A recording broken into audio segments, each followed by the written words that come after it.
Like and subscribe to my channel and click the bell icon to get new video updates.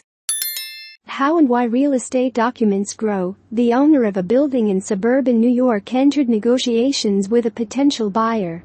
As usual, the owner and potential seller asked the potential buyer to sign a non-disclosure agreement and agree not to disclose any information about the Julex Tower or the potential sale. Like most other non-disclosure agreements, this one created an exception that allows the buyer to share information with potential investors. A few weeks into negotiations, the potential seller was shocked to receive a phone call from one of his neighbors about the Julex Tower received.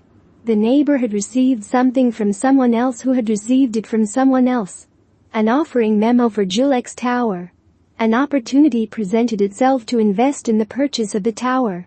It disclosed all the detailed rental schedules and other financial information, including rents, expiry of rental contracts and conditions for renewal options, which the seller had communicated to the prospective buyer. The offering memo explained that the seller had chronically mismanaged the Julex Tower.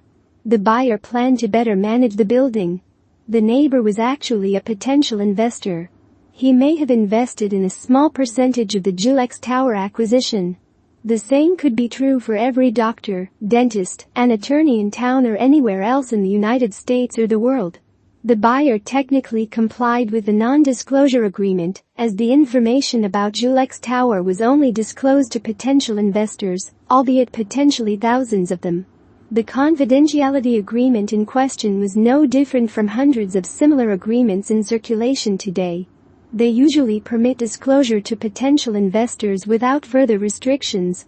In response to the experiences described above, tomorrow's cautious seller or their attorney might want to add some language to any standard non-disclosure agreements. Perhaps the non-disclosure agreement was intended to limit the number